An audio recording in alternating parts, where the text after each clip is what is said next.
Toyota has launched the all-new 4th generation Toyota Harrier in Malaysia. It will only be available in a single variant. The next-gen Toyota Harrier now measures 4,740mm in length, 1,855mm in width, and 1,660mm in height. The brand has increased the length and width of the new-gen crossover by 20mm, while the height has been reduced by a total of 30mm to complement its sharper aerodynamics.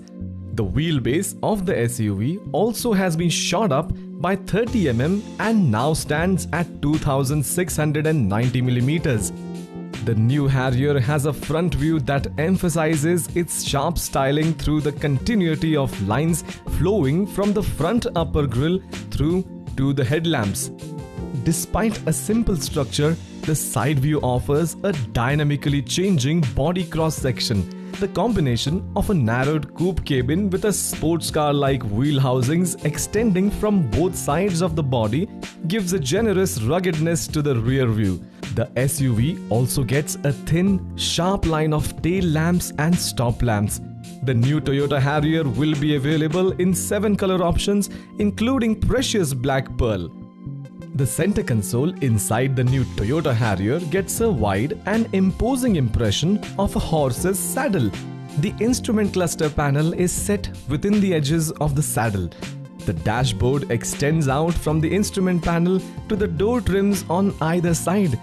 The interior gets synthetic leather treatment and bentwood inspired wood tones and piping throughout. A panoramic sunroof, used for the first time by Toyota, is equipped with electric shades and electrochromatic windows.